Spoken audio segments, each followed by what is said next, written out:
নমস্কার বন্ধুরা, welcome back to মজলিশি আড্ডা। ঠিক আগের সপ্তাহে আসতে পারিনি বলে আমরা অত্যন্ত দুঃখিত, কিন্তু তার ক্ষতিপূরণ দিতে এই সপ্তাহে একটি বড় গল্প নিয়ে আমরা এসেছি। মনোজ সেনের গোয়েন্দা দময়ন্তী সিরিজের গল্প নকল হিরে নিয়ে। এই গল্পটি আমরা দুভাগে আপনাদের জন্য আনছি। আজ প্রথম পর্ব। আমাদের চ্যানেলে দময়ন্তী সিরিজের একটি ছোট গল্প সরল অঙ্কের ব্যাপার আপনারা শুনেছেন। এই গল্পেও কিন্তু দময়ন্তীর চরিত্রে আছে মেঘলা। গল্প পাঠে সায়ক এবং গল্পের সূত্রধার আমি পূজা। শুরু হচ্ছে নকল হিরে প্রথম পর্ব। সমরেশ অফিস থেকে ফিরেই লম্বা হওয়ার তাল করছিল। দময়ন্তী বাধা দিয়ে বলল, শিবেনবাবু আসছেন, এখন শুয়ে পড়ো না। শিবেন আসছে কেন? এক ভদ্রলোককে নিয়ে আসছেন, একটা ইন্টারেস্টিং কেস আছে নাকি। কে ভদ্রলোক? নাম বললেন সুশীল মৈত্র। তার মেয়ে তার স্বামীকে খুন করেছে, কাগজে বেরিয়েছিল। পড়েছিলে সোনারপুরে হত্যাকাণ্ড? না, খেলার খবর ছাড়া আমি তো আর কিছুই পড়ি না। জানি, আমার তো পড়ে মনে হচ্ছিল খুব সোজা ব্যাপার। মেয়েটি স্বামীর চরিত্র ভালো ছিল না নাকি, সেই রাগে মেয়েটি খুব ক্লোজ রেঞ্জে গুলি করেছিল তাকে, নিজের শোবার ঘরে তার স্বামী রিভলভার দিয়ে। সমরেশ একটা সিগারেট ধরিয়ে বলল, ক্রাইম প্যাশনেল, খুবই সোজা ব্যাপার, সন্দেহ নেই। হরবগতি হচ্ছে। তা শিবেন আবার এর মধ্যে ইন্টারেস্টিং কি পেল? কে জানে, মেয়েটি বলেছিল সে সেলফ ডিফেন্সে ভদ্রলোকে গুলি করে, কিন্তু ভদ্রলোকের কাছে কোনো অস্ত্রই ছিল না। তাছাড়া পুলিশের মতে ভদ্রলোক খুব শান্ত নিরীহ প্রকৃতি লোক ছিলেন। সেটা অবশ্য কিছুই প্রমাণ করে না। শান্ত লোক খেপে গেলে যে কি মূর্তি ধরে তা তো মাঝে মাঝেই দেখছি। বলে সমরেশ দাঁত বের করে হাসল। এই বাজে কথা বলো না, কি এমন ভয়ঙ্কর মূর্তি দেখেছো শুনি? হ্যাঁ, সমরেশ এ প্রশ্নের কোনো জবাবই দিল না, উল্টে সোফার ওপর আর হয়ে ভাঙা বেসুরো গান জুড়ে দিল। শ্মশানকালীর নাম শুনে রে ভয় কে পায়, ভয় কে পায়। তবে রে দাঁড়াও, তোমার হচ্ছে। তারপর বেজায় গন্ডগোল বেঁধে গেল।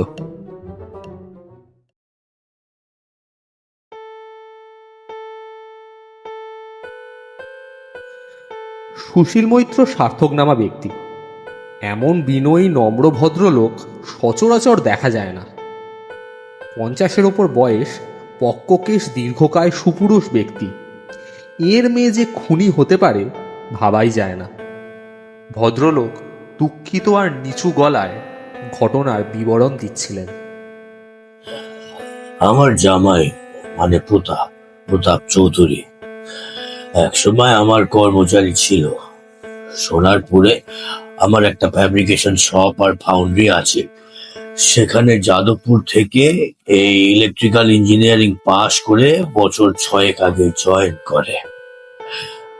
অত্যন্ত পরিশ্রমী বুদ্ধিমান ছেলে দেখে আমি তার দায়িত্ব বাড়াতে থাকি এবং শেষ পর্যন্ত আমার ছোট মেয়ে দীপান্বিতার সঙ্গে তার বিয়ে দিই। সে আজ বছর 4 আগেকার কথা। দীপু তখন সদ্য বিয়ে পাশ করেছে। বিয়ের পর বছর 2 বেশ ভালোই কেটেছিল, কিন্তু কিন্তু তারপর থেকে গন্ডগোল শুরু হলো। আমার ছোট মেয়ে খুবই চাপা স্বভাবের, কিন্তু তবু ওর কাছ থেকে যা জানতে পারি তাতে বুঝতে পারি যে প্রতাপের চরিত্রের প্রতি সে খুবই সন্দিহান হয়ে পড়েছিল। অথচ এর কিন্তু সঠিক কোনো কারণ ছিল বলে আমার জানা নেই। প্রতাপ ছিল গাছ পাগল ছেলে, দুশ্চরিত্র হবার মতো তার মানসিকতা বা সময় কোনোটাই ছিল বলে আমার তখন মনে হয়, এখনো মনে হয় না। প্রতাপ প্রায় সারাদিনই কারখানায় কাটাতো, ডুবে থাকতো কাজের মধ্যে। শনিবার নেই, রবিবার নেই, দিন নেই, রাত নেই।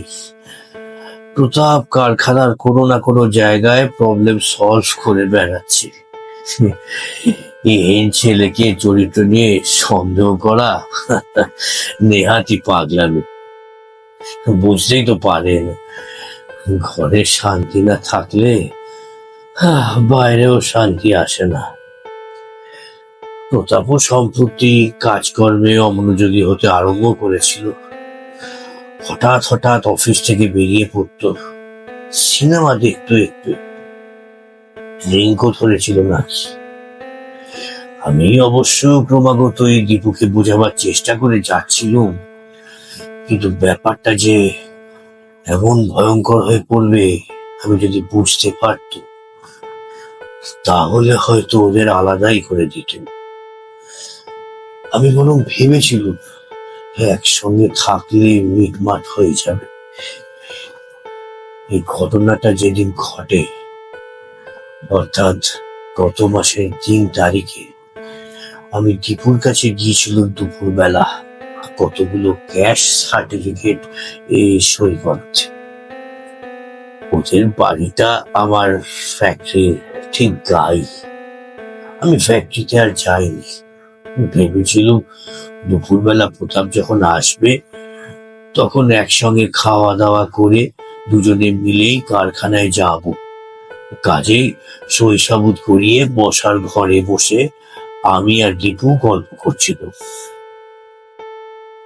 গল্প করতে করতে হঠাৎ দীপু উঠে উপরে চলে গেল। উপরে ছিল ওদের শোবার ঘর। আমি সে ব্যাপারে কিছু না ভেবে বসে বসে একটা ম্যাগাজিন পড়তে লাগলাম। এমন সময় টের পেলাম প্রতাপ এলো। তার জানা ছিল না আজ আমি এসেছি। সে সদর দরজা দিয়ে ঢুকে সোজা উপরে চলে গেল। তার একটু বাদেই দড়াম দড়াম করে দুটো শব্দ হলো। আমি শব্দ শুনে প্রথমটা কিছু বুঝতে পারিনি। এমনিতে ম্যাগাজিন পড়ছিল, কাজে একটু অন্যমনস্ক ছিল। তার উপর পাশেই কারখানা, অমন আওয়াজ তো হতেই পারে। এর একটু বাদে দীপু উপর থেকে নিচে নেমে এলো। দেখি মেয়ের হাতে একটা রিভলভার। সেটা ধকাস করে আমার সামনে টেবিলের উপর রেখে বলল, বাবা, আমি আমি প্রতাপকে খুন করে ফেলেছি। শুনে তো আমি বলে কি? আমি বললাম, মেরে ফেলেছিস মানে? ব্যাপারটা কি? ওই রিভলভার দিয়েই ওকে কুকুরের মতো মেরে ফেলেছি। আমাকেও খুন করতে আসছিল, তোমাকেও মারতো। শয়তানটা যেই পকেটে হাত দিয়েছে অমনি গুলি চালিয়েছি। ও ভেবেছিল আমাকে মারাটা বোধহয় অতই সহজ। আমি চেঁচিয়ে বললো, পকেটে হাত দিল আর অমনি গুলি করলি? হ্যাঁ, ওর পকেটে অস্ত্র ছিল, এখনো আছে, তুমি দেখো গিয়ে। শুনে আমি পড়ি কি মরি দৌড়ে ওপরে চলে গেল। গিয়ে দেখি বিভৎস দৃশ্য। দীপুর ঘরের ভেতর দরজাটা মুখে প্রতাপ চিৎ হয়ে পড়ে আছে, চারদিক রক্তে ভেসে যাচ্ছে। দীপুর ঘর মানে? আপনার মেয়ে জামাই কি আলাদা ঘরে শুতেন? মানে হ্যাঁ, গত 2 বছর ওরা আলাদাই থাকছিল। সত্যি বলতে কি, প্রতাপও বাড়িটা ছেড়ে চলে যেতেই চেয়েছিল, আমি দিইনি। ওর প্রতি এমন একটা মায়া পড়ে গিয়েছিল। আমি বলেছি, এখনই হুট করে কিছু একটা করে বসো না। দীপুর কি যেন হয়েছে, ওর সময় ঠিক হয়ে যাবে। তখন যদি জানতাম যে তার এমন পরিণতি হবে। তারপর কি হলো? আপনি প্রতাপ বাবুর পকেট সার্চ করলেন? না না, তা কখনো পারি। এর কিছুদিন আগেই আমার কারখানার ভেতরে একটা খুন হয়েছিল, স্ট্যাবিং কেস। আমাদের এক সুপারভাইজার ডেড বডিতে হাত দিয়েছিল বলে পুলিশ একেবারে তুলকালাম কাণ্ড বাঁধিয়ে বসেছিল। সব এখন আমার জানা হয়ে গেছে। এমন কাজ কখনো করতে নেই। আমার শুধু মনে হলো দীপু আমার মেয়ে খুন করেছে তার ফাঁসি হবে, তাকে আমাকে বাঁচাতে হবে। এই মনে হতেই আমি আবার দৌড়ে নিচে চলে এলুম, দীপুকে বলে কেসটা কিভাবে ঘোরানো যায় তার একটা ব্যবস্থা করতে। কিন্তু নিচে এসে দেখি দীপু সমস্ত ভনভন করে বসে আছে। প্রতাপের ড্রাইভার মহেন্দ্র আর মালি শিশিরকে ডেকে চিৎকার করছে, শিগগির পুলিশ ডেকে আনো তোমরা, তোমাদের বাবু দ্যাট স্কাউন্ড্রেল প্রতাপ চৌধুরী আমাকে খুন করতে যাচ্ছিল, উল্টে আমি তাকে মেরেছি। তারপর? তারপর পুলিশ এলো, তাদের সামনেও টিপু সমানে বলে গেল যে আত্মরক্ষার্থেই এই হত্যাকাণ্ড। পুলিশ কি প্রতাপবাবুর পকেটে কোনো অস্ত্র পেয়েছিল? না। কিছু কি পেয়েছিল?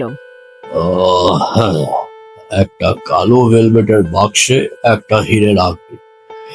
অ্যাপারেন্টলি প্রতাপ ওই আংটিটা দেওয়ার জন্যই দীপুর ঘরে গিয়েছিল। সম্ভবত মিটমাট করার উদ্দেশ্যে একটা উপহার নিয়ে ঘরে ঢুকেছিল, কিন্তু উপহারটা আর পকেট থেকে বের করবার সুযোগ পেল না। উপহার বুঝলেন কি করে? কারণ দীপুর ওরকম কোনো আংটি ছিল না। ভারী আশ্চর্য ব্যাপার। কেন আশ্চর্য কেন? কারণ কোনো পুরুষ মানুষ, যে যতই না কেন আপন ভোলা বা কাজপাগল হোক, ভর দুপুরবেলা খাওয়া দাওয়ার আগে তার অভিমানী স্ত্রীর মান ভাঙাতে উপহার দিতে যাবে, এটা যেন আমার কাছে কেমন একটা অদ্ভুত বলে মনে হচ্ছে। মানে স্থান কাল পাত্র কোনোটাই ঠিক খাপ খাচ্ছে না আর কি। এতক্ষণে শিবেন কথা বলল।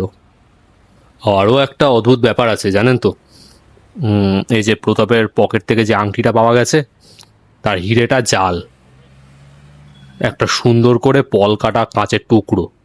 যে কোনো কস্টিউম জুয়েলারি দোকানে ওটার দাম 2-2.5 টাকার বেশি হবে না। সুশীল বাবু, আপনার মেয়ে এই খবর পেয়ে কি বলল? প্রথমে তো ক্ষেপে লাল হয়ে গেল, তারপর বলল এটা সম্পূর্ণ মিথ্যে কথা, সাজানো ব্যাপার, এই ষড়যন্ত্র ইত্যাদি ইত্যাদি। এবং তার সমস্ত রাগটা এসে পড়লো আমার ওপর। তার ধারণা হলো আমি প্রতাপের পকেট থেকে অস্ত্রটা সরিয়ে ওই আংটিটা রেখে দিয়েছি যাতে তার শাস্তি হয়, কারণ তার বিশ্বাস আমি নাকি তার চেয়ে প্রতাপকেই বেশি ভালোবাসতুম। তার সন্দেহটা কি নিতান্তই অমূলক? নিতান্তই। জামাই আমার যতই প্রিয় হোক না কেন, তার জন্যে মেয়ের ফাঁসি হোক এটা আমি কখনো চাইতে পারি না। আর তাছাড়া সেদিন তো আমি হঠাৎই গিয়ে পড়েছিল, আমার তো আর জানা ছিল না যে সেদিনই এই ঘটনাটা ঘটবে, যে পকেটে করে একটা ছোট আংটি নিয়ে যাব। আর ছোট আংটি বা কেন, আমি তো একটা আসল হীরের আংটি নিয়ে যেতে পারতুম। তা ঠিক। আপনি এসব কথা আপনার মেয়েকে বলেছেন? বলেছি, কিন্তু সে কোনো কথাই শুনছে না। এখন তো সে কারোর সঙ্গেই দেখা করছে না, কথাও বলছে না। যতবার হাজতে দেখা করতে গেছি বলে পাঠিয়েছে তুমি যা চাও তাই হবে, দেখা করার কোনো দরকার নেই। বিশ্বাস করুন মিসেস দত্তগুপ্ত, ত্রিপুরের ধারণা একেবারে মিথ্যে। আমার ওই 2 মেয়ে ছাড়া আমার জীবনে আর কিচ্ছু নেই। ওদের জন্য আমি পারি না এমন কোনো কাজ নেই। ওদের মা যখন মারা যায়, দীপুর তখন 4 বছর বয়স। সেই তখন থেকে নিজের হাতে আমি ওদের বড় করেছি। ওদের অযত্ন হতে পারে এই ভয় দ্বিতীয় কোনো স্ত্রী লোককে বাড়িতে ঢুকতে দিনি। আর সেই আমি কিনা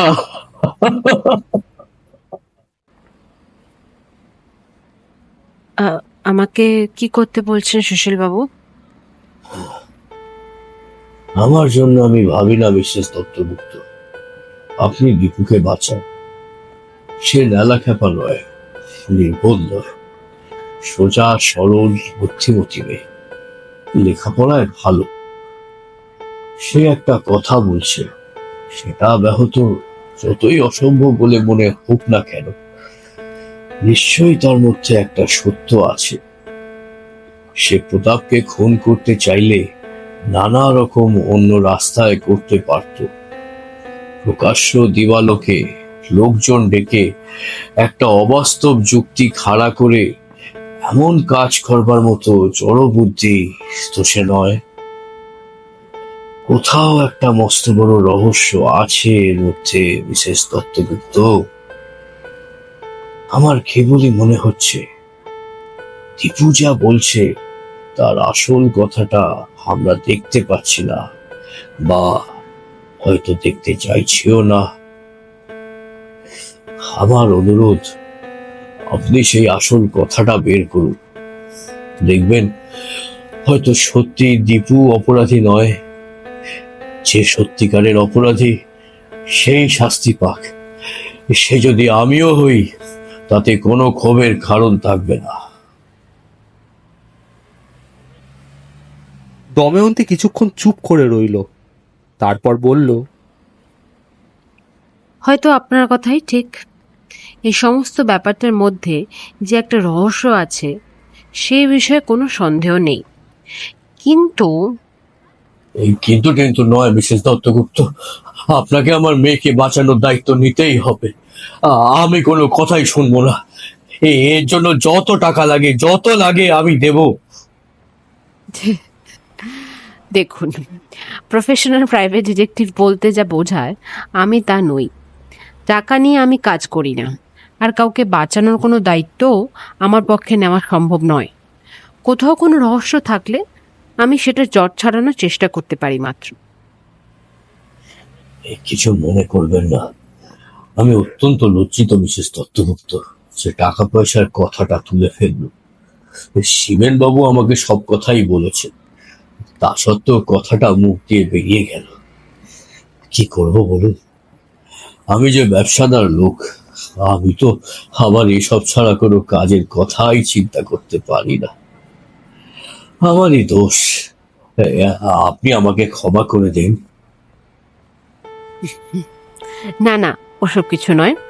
আমি যেটা বলতে চাইছিলুম তা হচ্ছে, আমি যখন কোনো কেস হাতে নিই তখন তাতে কোনো শর্ত থাকলে চলবে না।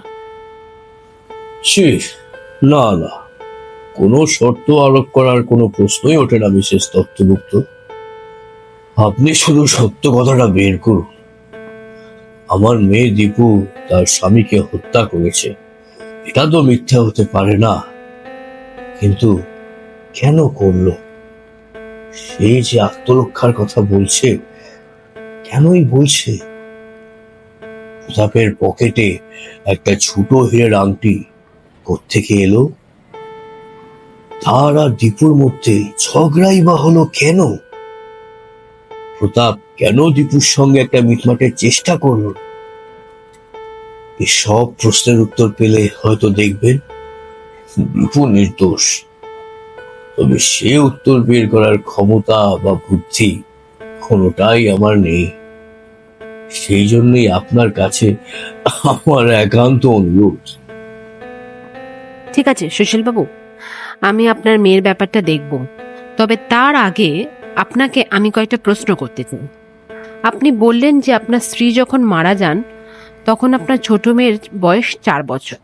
সেটা কত বছর আগেকার ঘটনা? তা প্রায় 20 বছর হবে। উনি কিভাবে মারা যান? এই, তার সঙ্গে এই ঘটনার কোনো সম্পর্ক আছে কি? সেটা আমি বুঝবো মিস্টার মৈত্র, তবে আপনি যদি উত্তর দিতে না চান, দেবেন না। হুম, না দিয়ে বা যাবো কোথায়? ওরা ঠিকই খুঁজে বের করবেন। বলে শিবেনের দিকে অঙ্গুলি নির্দেশ করলেন। তবে বলুন। আমার স্ত্রী ট্রেন থেকে পড়ে মারা যান। আপনি সেই ট্রেনে ছিলেন? হ্যাঁ, তবে অন্য কামরায়।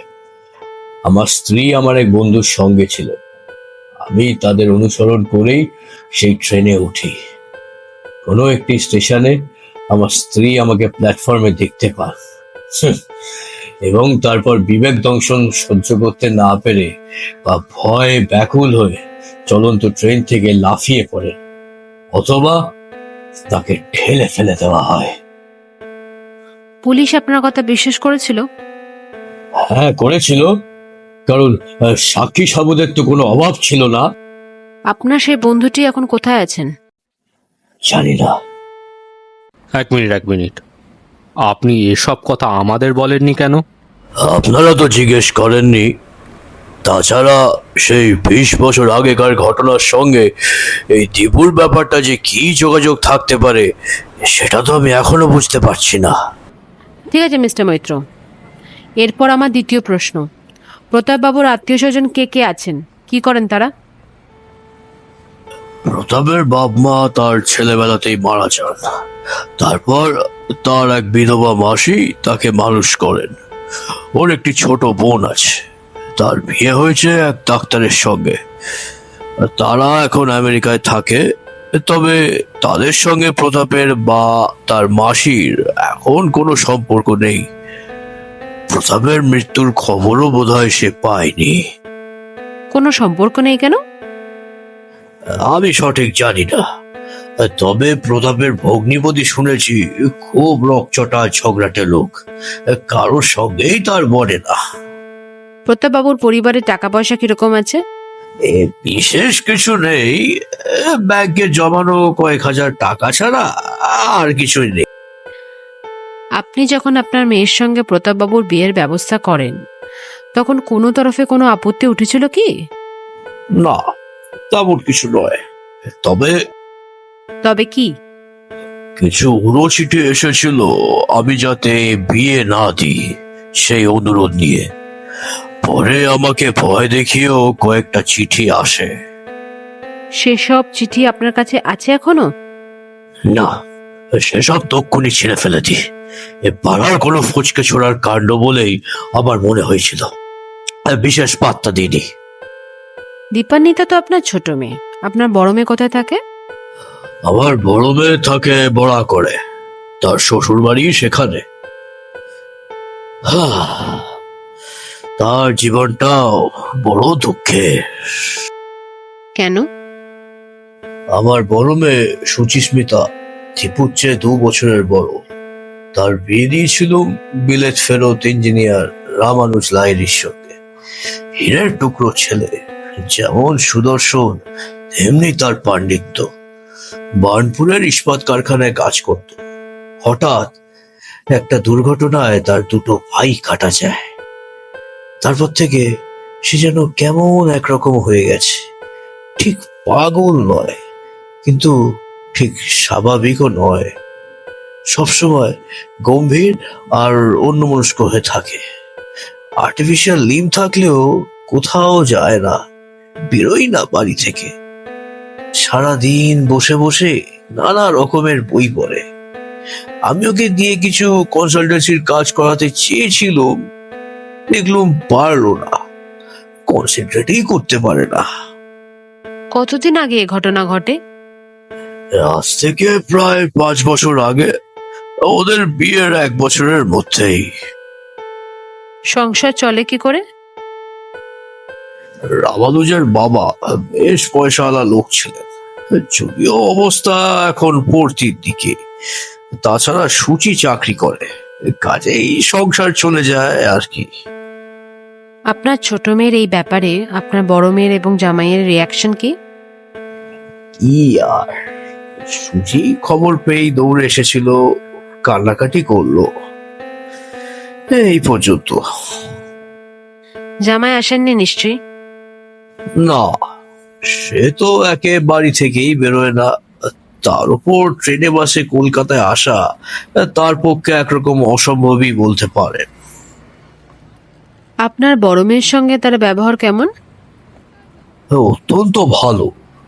একমাত্র সুচিকেই সে ভালোবাসে এবং তাকেই একমাত্র অবলম্বন বলে মনে করে। তার শালি আর ভাইরার সঙ্গে সম্পর্ক কেমন? খুবই ভালো ছিল। দীপুর কাছে তো সে একজন হিরো। জামাইবাবু বলতে সে অজ্ঞান। ছোটখাটো সব ব্যাপারেই তার জামাইবাবুর সঙ্গে কথা না বললে হয় না। আর তার পাণ্ডিত্য আর বুদ্ধি দেখে প্রতাপও তাকে গভীরভাবে শ্রদ্ধা করত। তার কাছে নানা রকম পরামর্শ নিত ইঞ্জিনিয়ারিং এবং অন্যান্য প্রবলেমে। তবে আপাত দৃষ্টিতে সে বেশ রূঢ়। যাকে সে পছন্দ করে না তার সঙ্গে দুর্ব্যবহার করতে তার একটুও বাধে না। আপনার সঙ্গে দুর্ব্যবহার করেন না তো? না, তবে একটু এড়িয়ে চলে। বেশ, এবার আপনার কথা কিছু বলুন। কি করেন, কোথায় থাকেন, অতীতের কথাও বলতে পারেন। দেখুন, আমি একজন নিতান্ত নগণ্য লোক। আমাদের আদিবাড়ি কৃষ্ণনগরে, কিন্তু আমার বাবা কর্মসূত্রে কলকাতাতেই থেকেছেন। আমারও জন্ম এখানে, লেখাপড়াও এখানে। আমার ছেলেবেলা কেটেছে শোভা বাজারে। পরে বাবা নারকেলডাঙ্গায় বাড়ি করেন, সেখানেই থাকি এখন। আমরা 3 ভাই, আমি সকলের ছোট। আমার বড়দা আহমেদাবাদে কাপড়ের কলে চাকরি করতেন, রিটায়ার করে এখন ওখানেই থাকেন। তার 2 ছেলে, দুজনেই বোম্বেতে চাকরি করে।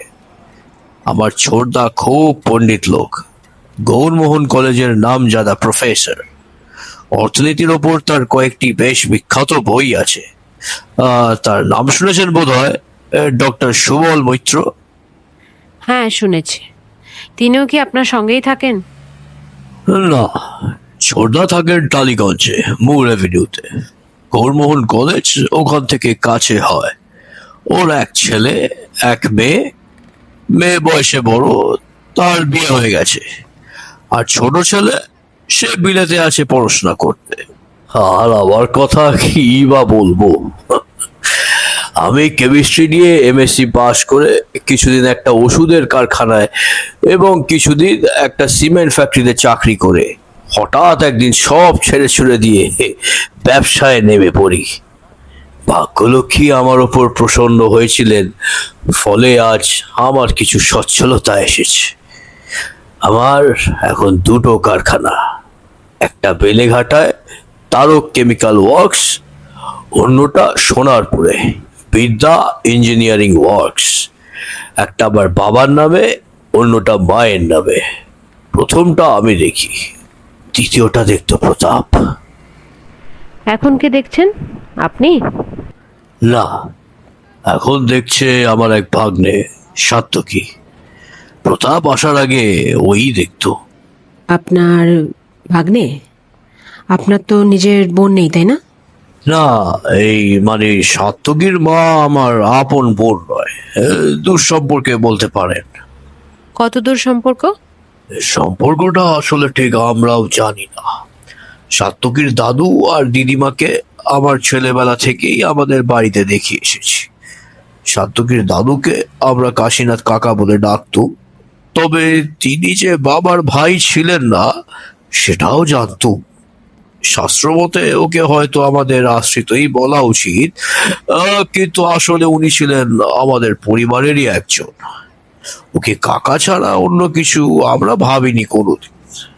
এমনকি বাবার মৃত্যুর পরও তিনি আমাদের বাড়িতেই থেকেছেন।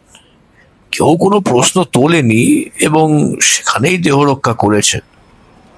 ওর একটি মেয়ে পুষ্পলতা, সাত্তকী তার ছেলে। পুষ্পলতা বেঁচে আছেন এখনো? হ্যাঁ, তার তো বয়স বেশি নয়, আমার চেয়ে বছর 3 ছোট। তার স্বামী টিটাগড়ে চাকরি করে, ওরা সেখানেই থাকে। এবার শেষ প্রশ্ন। গত মাসে 3 তারিখে আপনি যখন সোনারপুরে যান, তখন কি আপনার মেয়ের ব্যবহারে কোনো অস্বাভাবিক ভাব লক্ষ্য করেছিলেন? না, মানে হ্যাঁ, মানে তার কিছুদিন আগে থেকে দীপুর মধ্যে একটা জিনিস লক্ষ্য করছিল। ও কারোর সাথে কথা বলতে বলতে মাঝে মাঝে অন্যমনস্ক হয়ে পড়ে। জানলা দিয়ে বাইরে তাকিয়ে থাকে। সেদিনও কথা বলতে বলতে মাঝে মাঝেই বাইরে তাকাচ্ছিল, তারপর হঠাৎ লাফ দিয়ে উঠে ওপরে চলে গেল। আর কিছু? না, তেমন আর কিছু নয়।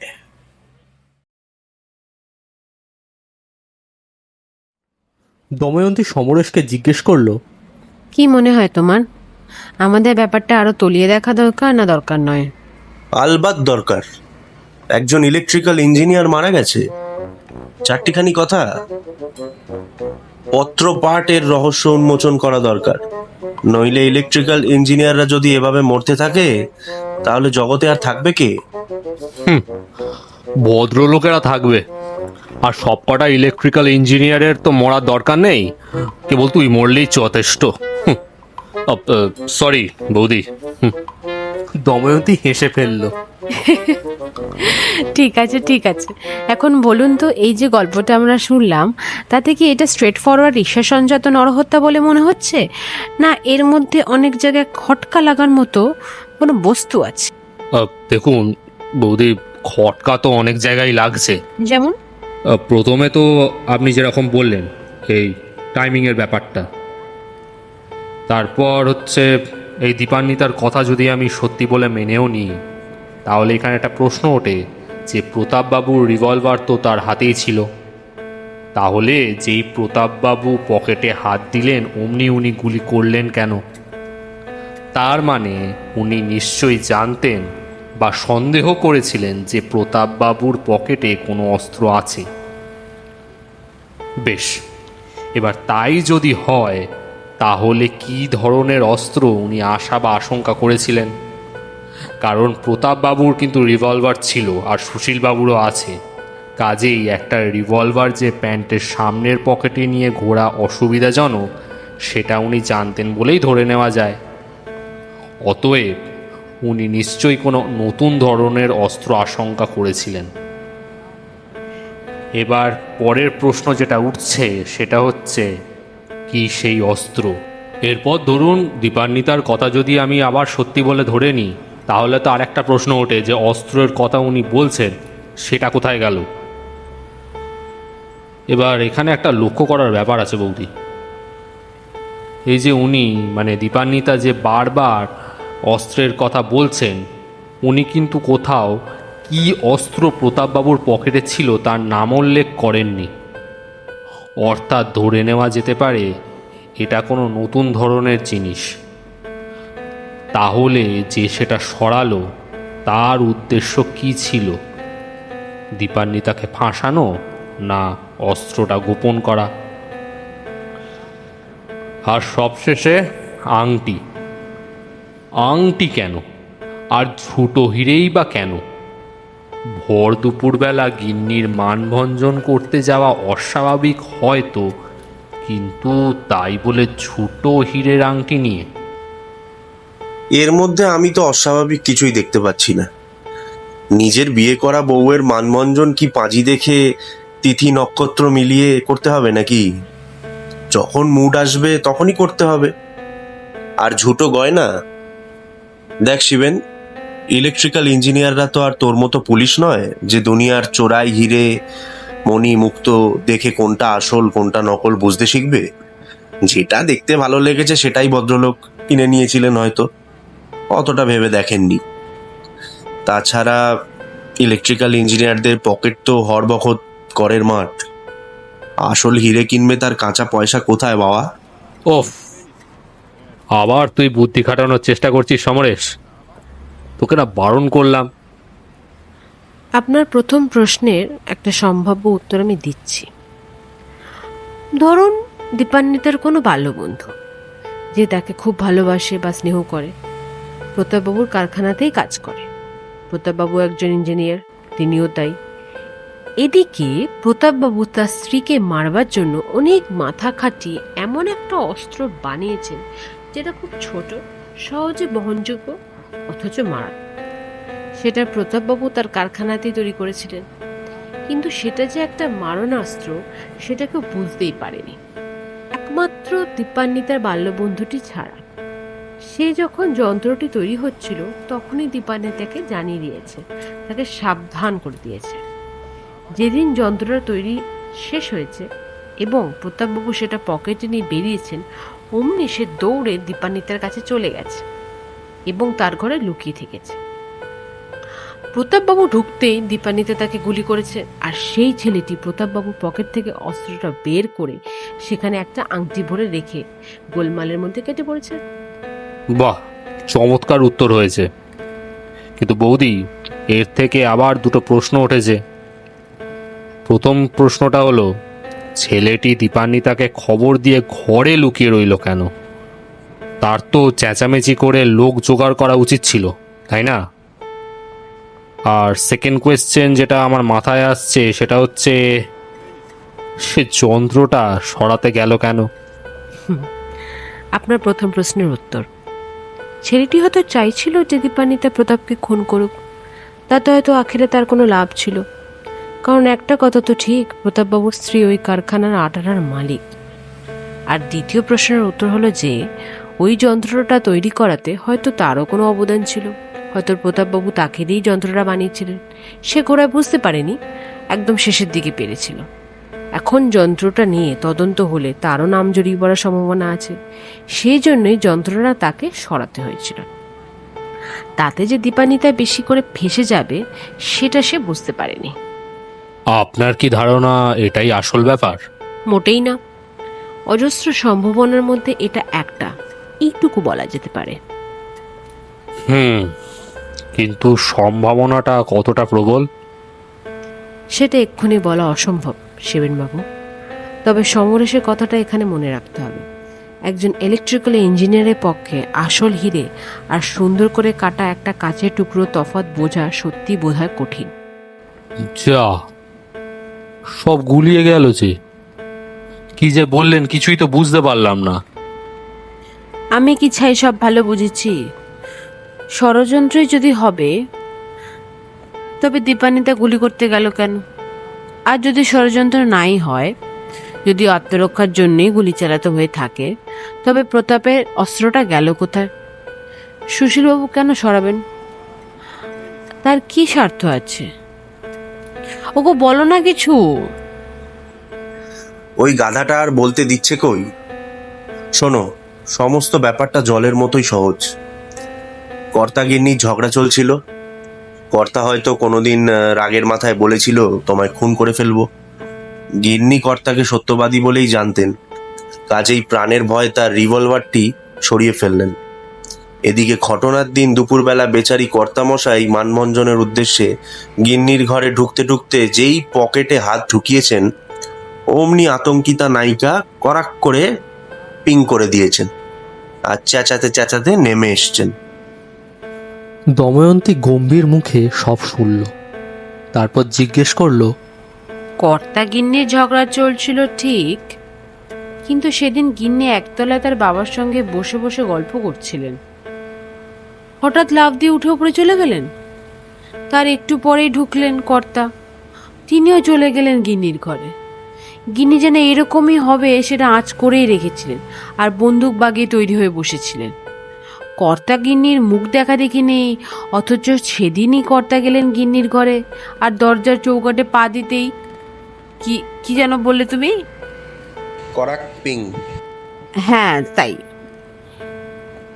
এটা কি নিতান্তই কতগুলি কাকতালীয় ঘটনার সমাহার, না অন্য কোনো ইঙ্গিত আছে? সমরেশ বা শিবেন কেউই এই প্রশ্নের জবাব দিল না।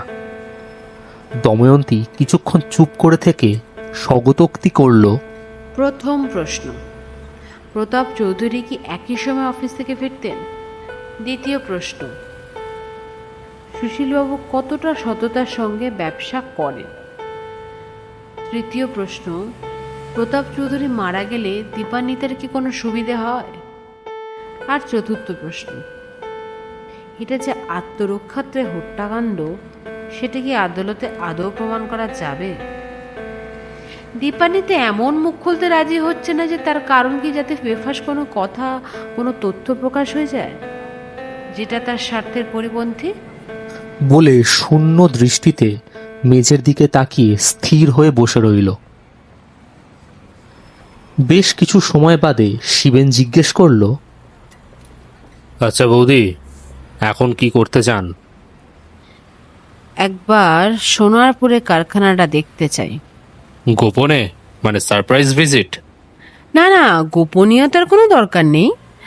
আগামী সপ্তাহে একটা ছুটি আছে। সেদিন অফিস আর কলেজ বন্ধ থাকলেও ফ্যাক্টরি বোধহয় বন্ধ থাকে না। সেদিন একটা ব্যবস্থা করুন না। বেশ, তাই করা যাবে। বিদ্যা ইঞ্জিনিয়ারিং ওয়ার্কস একটা মাঝারি আকারের কারখানা। 8 ফুট উঁচু পাঁচিল দিয়ে ঘেরা 50,000 স্কোয়ার ফুট মতো জায়গা। অফিসের সামনে গোটা কয়েক গাড়ি রাখার জায়গা আর একটা ছোট বাগান। সকালবেলা 11টা নাগাদ শিবেনের জিপ সমরেশ আর দময়ন্তীকে নিয়ে কারখানায় ঢুকলো। অফিস ঘরের সামনে তখন 4 জন ভদ্রলোক দাঁড়িয়ে। উদ্দেশ্য স্পষ্টতই ওদের সংবর্ধনা করা। 4 জনের মধ্যে একজন সুশীলবাবু, বাকি 3 জন অপরিচিত। শিবেন জিপ দাঁড় করাতে সুশীলবাবু এবং আর একজন ওদের কাছে এগিয়ে এলেন। সুশীলবাবু তার স্বভাবসিদ্ধ বিনীত ভঙ্গিতে নমস্কার করে বললেন, আসুন শিবেন বাবু, আসুন মিসেস দত্তগুপ্ত, মিস্টার দত্তগুপ্ত। ওরা 3 জন গাড়ি থেকে নেমে প্রতি নমস্কার করলো। সুশীলবাবু বললেন, চলুন ভেতরে গিয়ে বসা যাক প্রথমে, তারপরে না হয় আপনারা যা দেখবার দেখবেন। এই সতু, তুই ওদের তোর ঘরে নিয়ে বসা। আচ্ছা, ভালো কথা, এ হচ্ছে সাত্তকী সান্যাল, আমার ভাগ্নে, এবং এই যে কারখানা দেখছেন ও তার ম্যানেজার। ভাগ্নেটিকে দেখলে চিত্ত প্রফুল্ল হয় না। গাঢ় বাদামি রঙের স্যুট পরা ভদ্রলোকের বয়স 33-34 হবে, প্রায় 5 ফুট 10 ইঞ্চি লম্বা। অসাধারণ স্বাস্থ্য, কিন্তু মুখটি যেন কেমন ভীতিপ্রদ। কোকড়ানো চুলের নিচে ঢালু কপাল, ঘন রোমাবৃত শুঁয়োপোকার মতো দুটো ভুরু, আর তাদের তলায় প্রায় অদৃশ্য দুটো ছোট ছোট চোখ। অনুচ্চ নাক আর অত্যন্ত সরু একজোড়া ঠোঁট সেই মুখে একটা কঠিন জান্তব নিষ্ঠুরতার ছাপ মেরে দিয়েছে। অথচ হাসিটি ভারী সুন্দর। বুঝতে অসুবিধা হয় না, মেয়েদের আকৃষ্ট করতে ভাগ্নে বাবা জীবন একেবারে সিদ্ধহস্ত।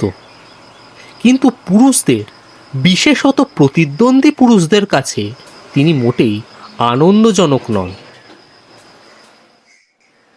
ম্যানেজারের ঘরটি বেশ বড়, একতলা লম্বা বাড়িটার একটা প্রান্তে। সাত্তকী সান্যাল ম্যানেজারের মোটা গদিমোড়া চেয়ারটিতে বসলেন। সুশীলবাবু এবং বাকি 3 জন তার উল্টো দিকের 4টে চেয়ার দখল করে বসল। তার সেই সেক্সি হাসিটি হেসে দময়ন্তীকে বললেন,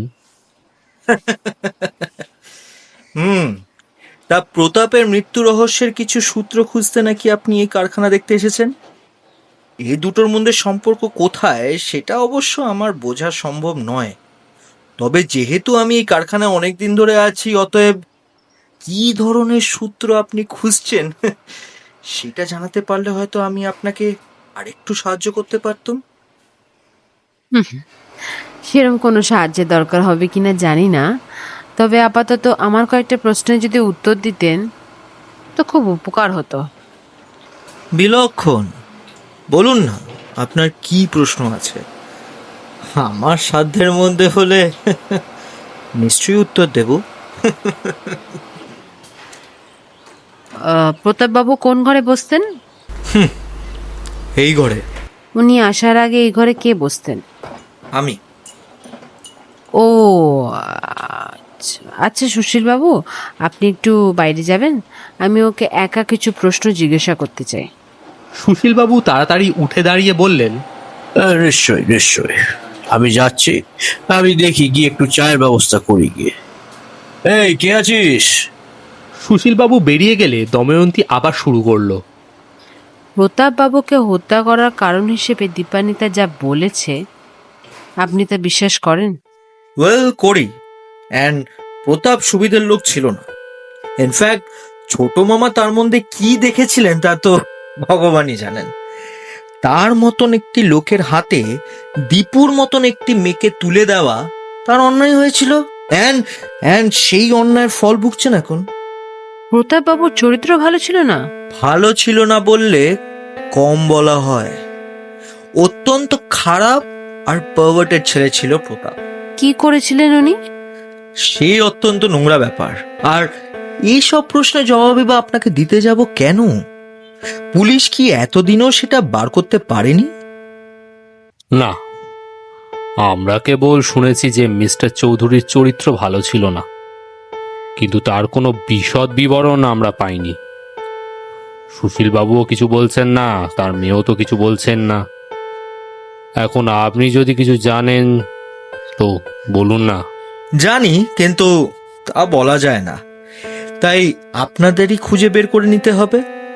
বেশ, তা না হয় আমরা বের করে নেব, কিন্তু আপনি জানলেন কি করে?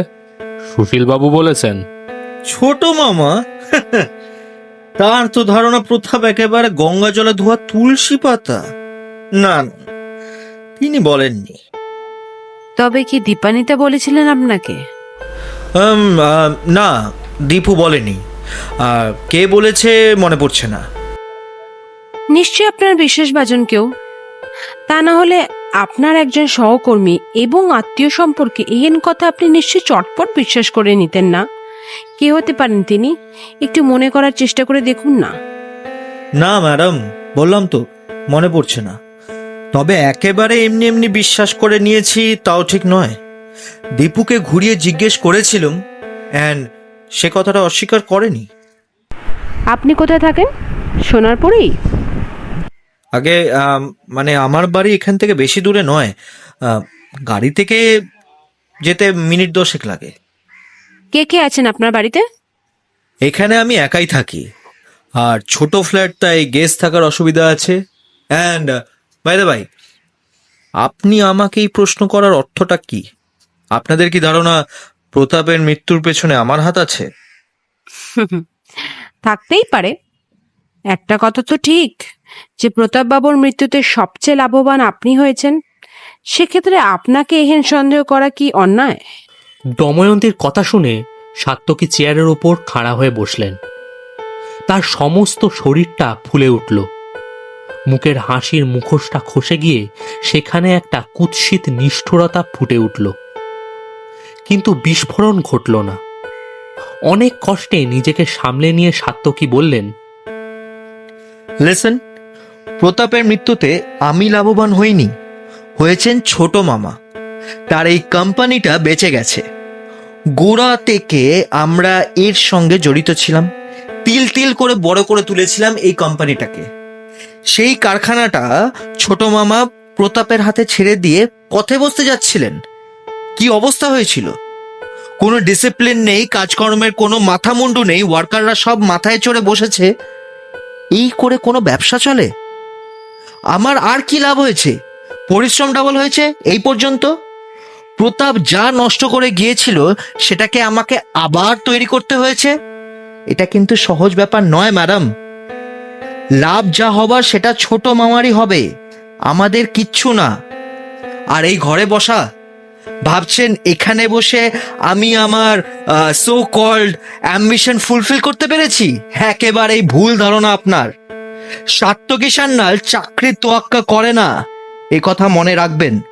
কলকাতার অনেক বড় বড় অর্গানাইজেশন তাকে পেলে বর্তে যাবে। এখানে পড়ে আছি একমাত্র ওই একটা মানুষ, ছোট মামার জন্য। তার প্রতি আমার এবং আমার পরিবারের কৃতজ্ঞতা থাকার কারণ আছে। আপনার কোয়ালিফিকেশন কি? কোয়ালিফিকেশন?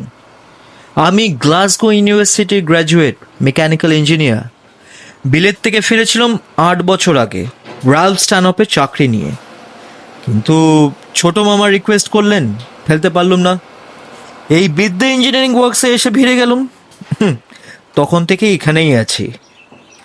সো এই আমার কোয়ালিফিকেশন। সাত্তকীর কথা শেষ হতে না হতে ঘরে ঢুকলেন সুশীলবাবু। বললেন, এই চা রেডি দিতে বলি। এবার তাহলে কারখানাটা ঘুরে দেখবেন, চলুন। সাত্তকী, তুমি এদের নিয়ে যাও সঙ্গে করে। না সুশীলবাবু, আমরা নিজেরাই ঘুরে দেখব, কারোর সঙ্গে আসার কোনো দরকার নেই।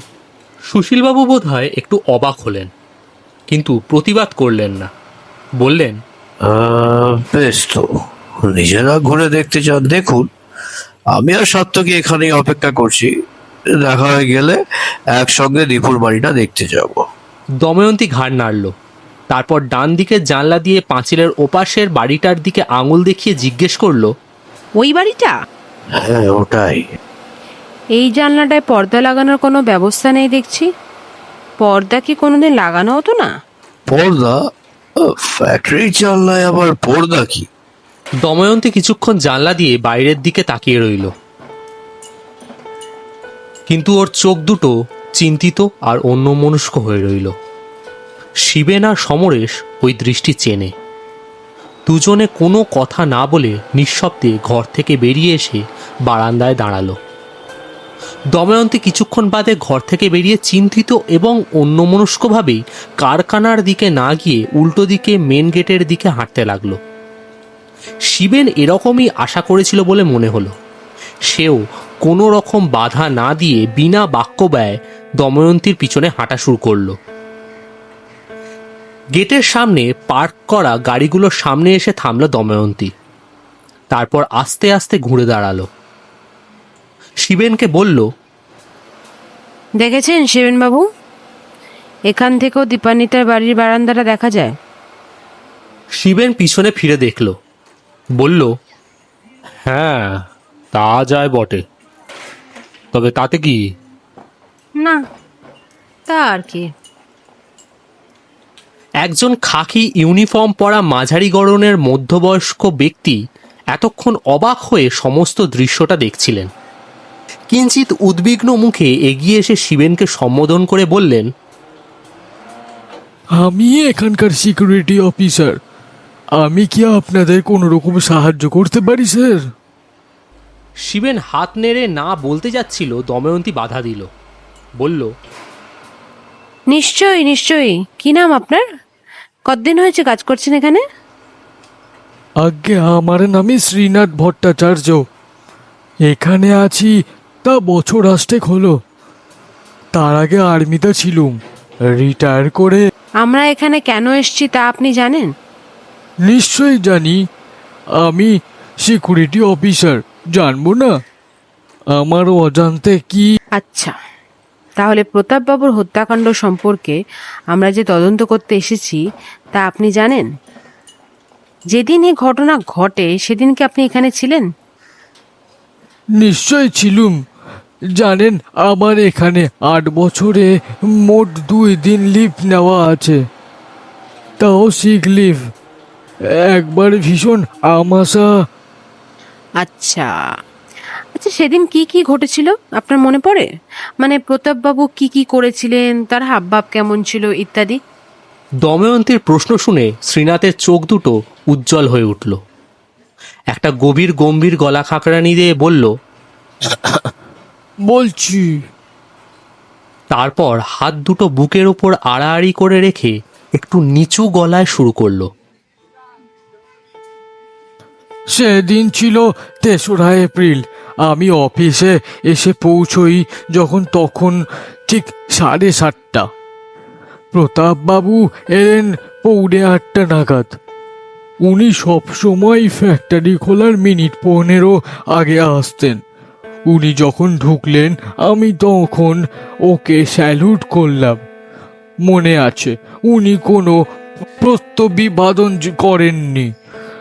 তবে সম্প্রতি এরকম মাঝে মাঝে হচ্ছিল। ওকে খুব চিন্তিত আর বিমর্ষ লাগতো।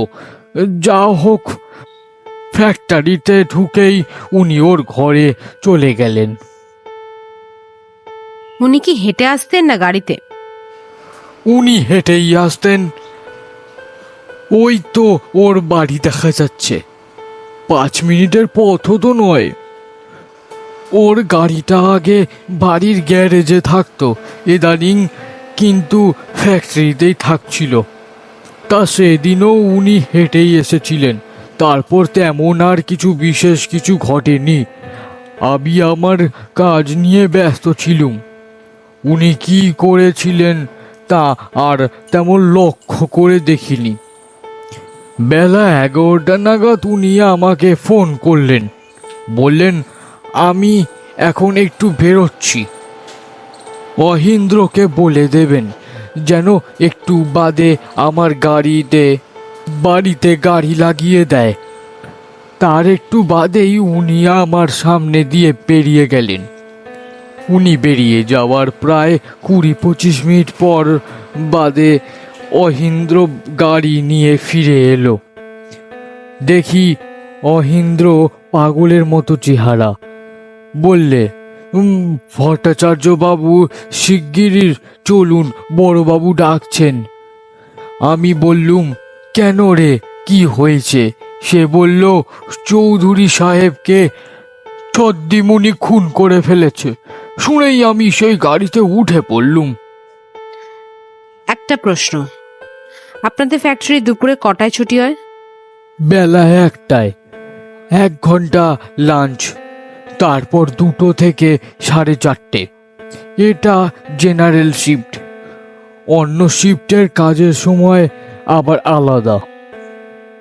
প্রতাপবাবু 11টার সময় বেরোচ্ছিলেন কি লাঞ্চে? না, উনি রোজ 1:10 লাঞ্চে বেরোতেন। ওর সময় জ্ঞান ছিল অসাধারণ। ওকে দেখে ঘড়ি মেলানো যেত। কখনো শরীর খারাপ হলে বা অন্য কোনো ব্যক্তিগত কাজে কি উনি কখনো তাড়াতাড়ি বাড়ি যাননি? গেছেন নিশ্চয়ই, তবে সেরকম ঘটনা আমার মনে পড়ে না। আপনাদের বড়বাবুর মুখে শুনেছি উনি নাকি হঠাৎ কারখানা থেকে বেরিয়ে যেতেন, এদিক ওদিক ঘুরে বেড়াতেন। কথাটা পুরোপুরি ঠিক নয়। ওয়ার্কিং আওয়ার্সে ওকে আমি কখনো কারখানা থেকে বেরোতে যেতে দেখিনি। তবে আগে যেখানে উনি কখনোই রাত 9টা-10টার আগে কারখানা থেকে বেরোতেন না, সম্প্রতি মাঝে মাঝে 4:30 ছুটির পর বেরিয়ে পড়তেন। কোথায় যেতেন? তা আমার ঠিক জানা নেই, তবে শুনেছি মাঝে মাঝে ওকে নাকি এখানে ময়ূরপক্ষী বলে একটা সিনেমায় ঢুকতে দেখা যেত। বোধহয় ওর সিনেমা দেখার নেশা ধরছিল। ময়ূরপঙ্খীতে কি উনি একাই যেতেন না সঙ্গে কেউ যেত? সঙ্গে কেউ যেত বলে শুনিনি কখনো। তবে আপনি কি বলতে চাইছেন আমি বুঝতে পারছি না। ওর কোনো রকম দোষ ছিল না। আমরা কিন্তু শুনেছি, কাগজেও পড়েছি যে ওর চরিত্র ভালো ছিল না, অথচ আপনি বলছেন। হ্যাঁ হ্যাঁ, ওসব আমিও পড়েছি, একেবারে নির্ভেজাল মিথ্যে কথা সব। আচ্ছা আপনি বলুন, কাজ করে যে লোকটা কুল পেত না, এসব করার সময় কোথায় পাবে সে? দুশ্চরিত্র লোক কি আর দেখিনি? তার সোজা চোখের দিকে তাকিয়ে কথা বলতে পারে না। আর চৌধুরী সাহেব দেবতুল্য মানুষ ছিলেন। তবে এসব কথা রটে কেন?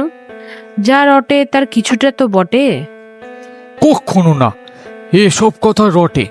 যাদের স্বার্থ আছে তারা রটায় বলে। এতদিন যারা হাতে মাথা কাটছিল প্রতাপ চৌধুরী আশায়, তাদের খুব অসুবিধা হচ্ছিল কিনা? চৌধুরী সাহেব যে প্রমাণ করে দিচ্ছিলেন যে মানুষের সঙ্গে মানুষের মতো ব্যবহার করেও প্রোডাকশন ডবল করা যায়।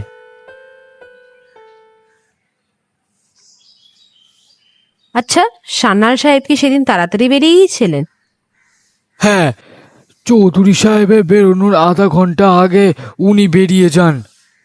কানা ঘোষই শুনেছি সেদিন সকালে দুজনে তুমুল ঝগড়া হয়েছিল। তারপরেই সান্যাল সাহেব কারখানা থেকে বেরিয়ে চলে যান। এরকম ঝগড়া কি আগেও হতো? আমার ঠিক জানা নেই, তবে চৌধুরী সাহেব খুব শান্ত প্রকৃতির লোক ছিলেন। প্রায় কখনই কারোর সাথে জোরে কথা বলতেন না। শান্ত লোক খেপে গেলে যে কি মূর্তি ধরে তা তো আর জানেন না।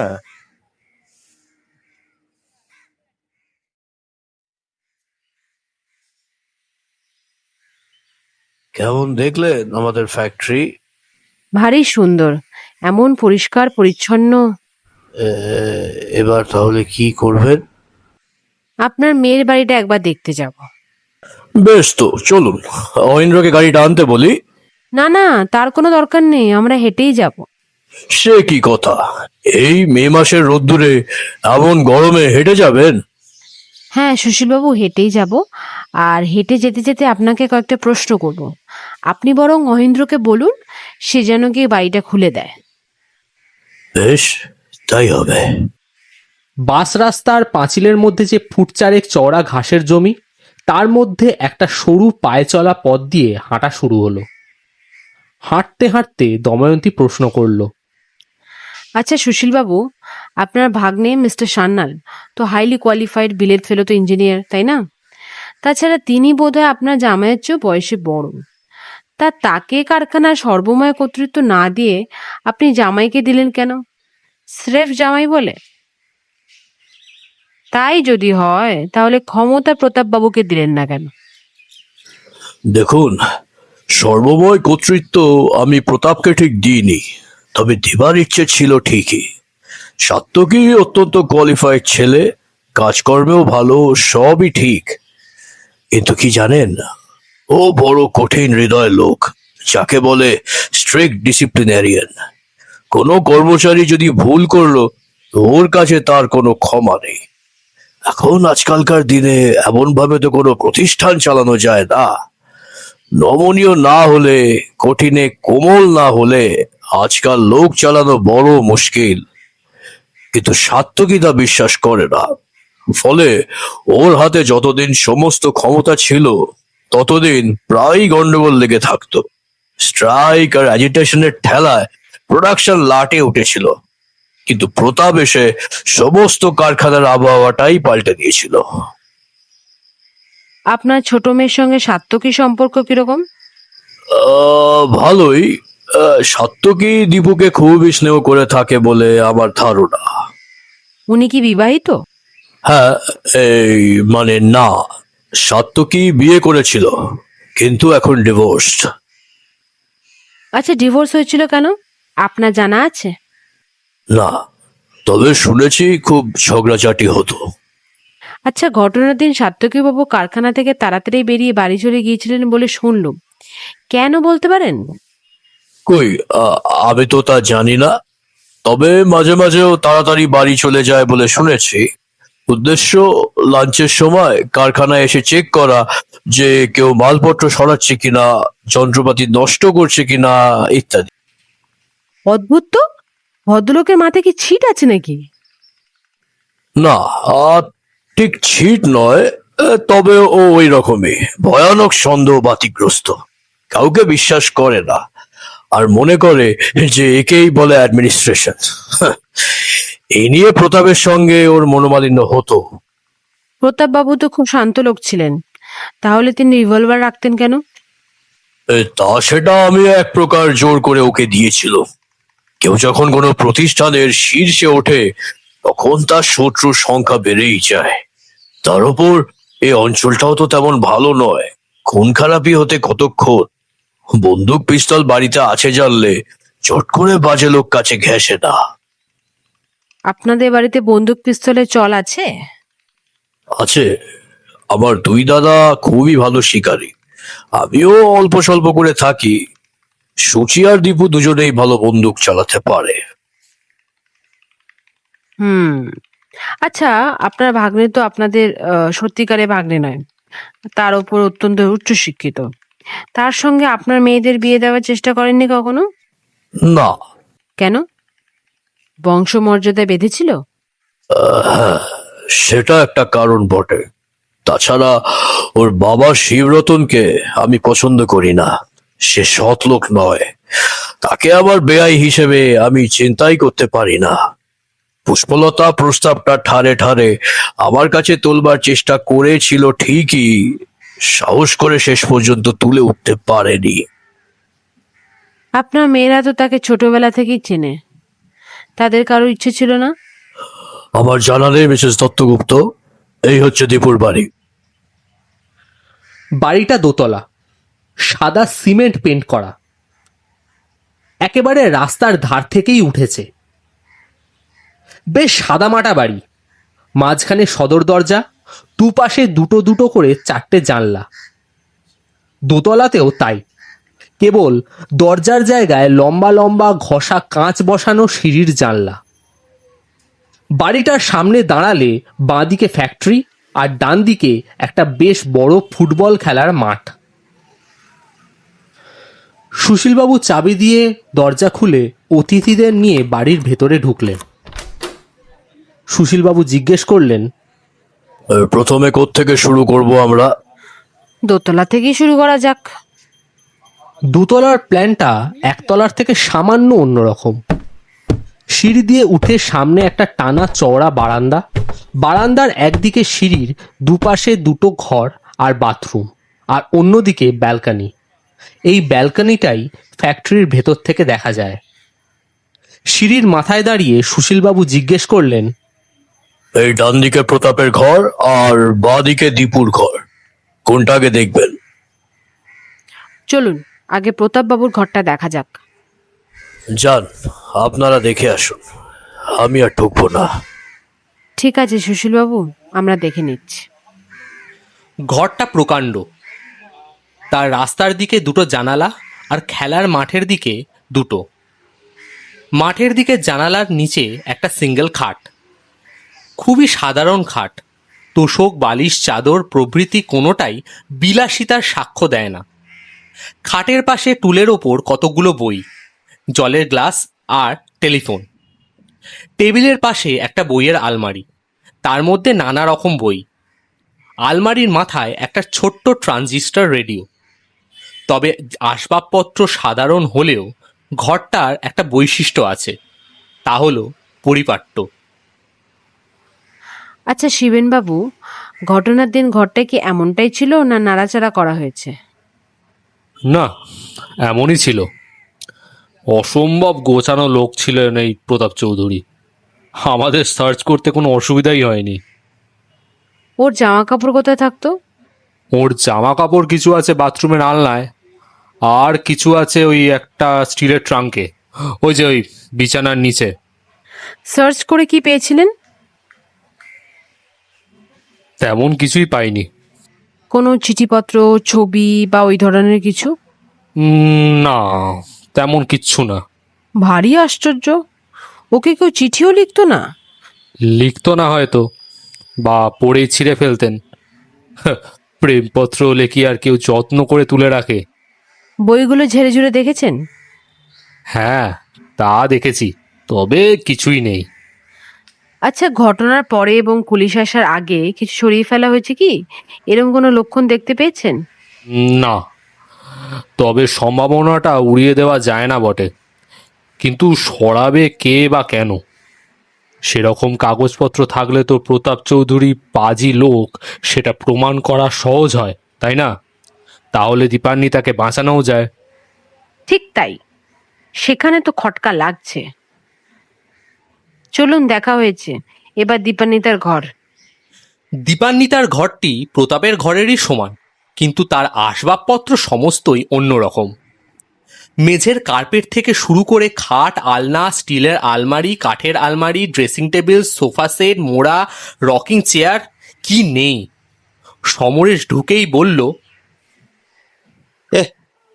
ও ঘরটার পর এটাকে যে একেবারে গোডাউন বলে মনে হচ্ছে। যা বলেছিস, গোডাউনই বটে। এই ঘর সার্চ করতে আমাদের দেদার সময় লেগেছে ভাই। যাই হোক বৌদি, এই দরজার মুখেই প্রতাপ চৌধুরীর মৃতদেহটা পড়েছিল। চিত হয়ে পড়েছিল, একটা হাত পকেটে, পা দুটো ঘরের ভেতরে, ঘাড় আর মাথা বাইরে।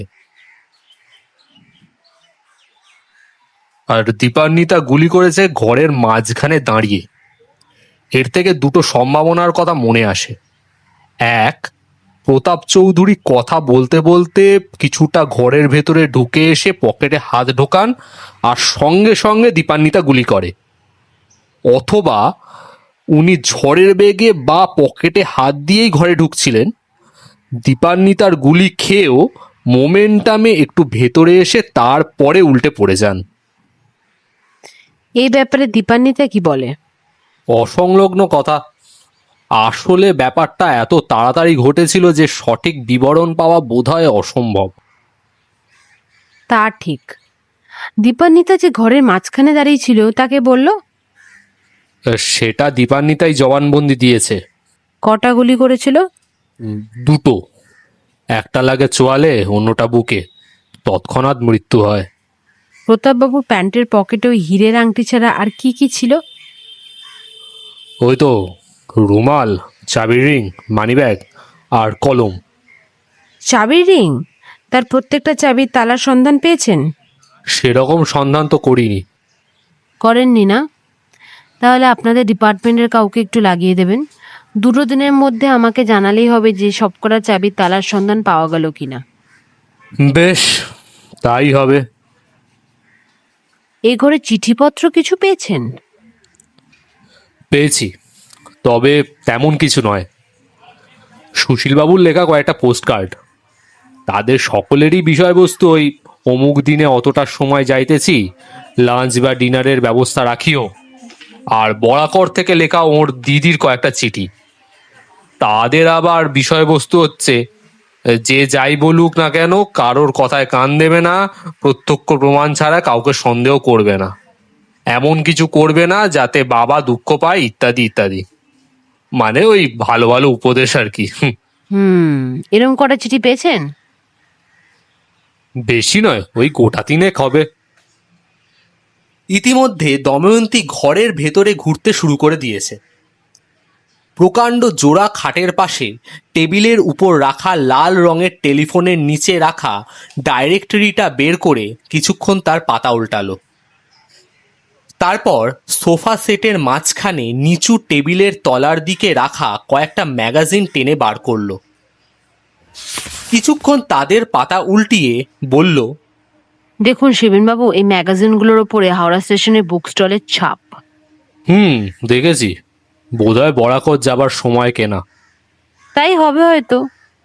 তবে ম্যাগাজিনগুলোর কিন্তু এক সময়ের নয়। তা না হতেই পারে, বরাকরে মাঝে মাঝে যাওয়ার তো কোনো বাধা নেই। না, তা অবশ্য নেই। আচ্ছা, এবার তাহলে চলুন নিচে যাই, একতলাটা দেখা দরকার।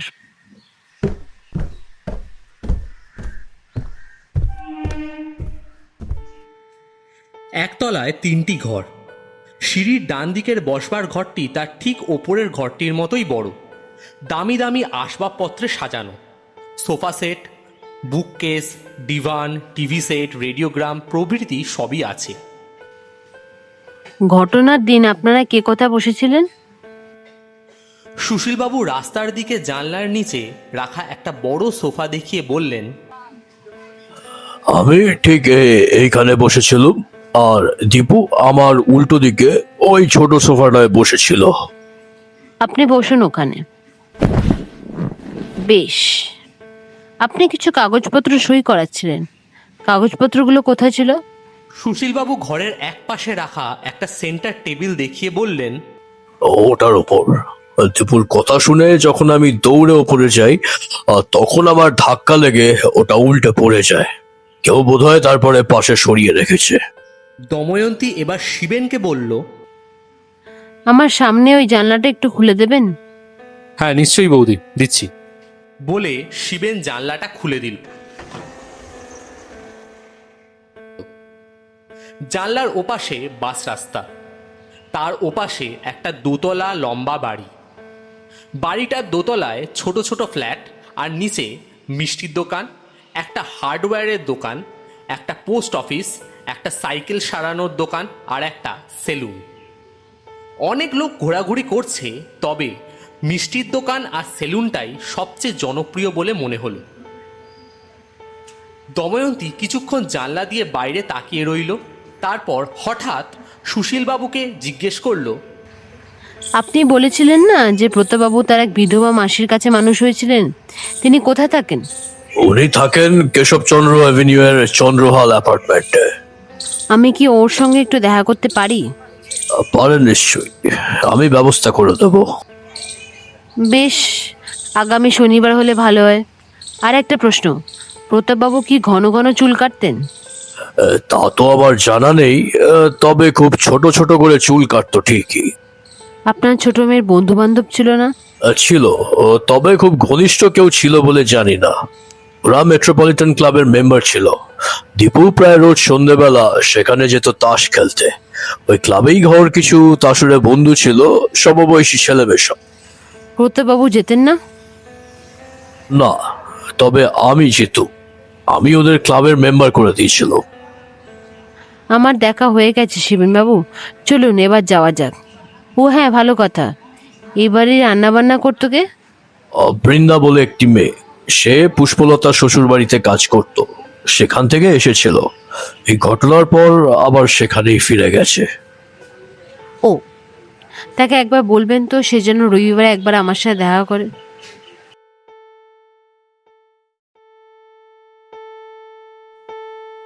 শুনলেন মনোজ সেনের নকল হীরের প্রথম পর্ব।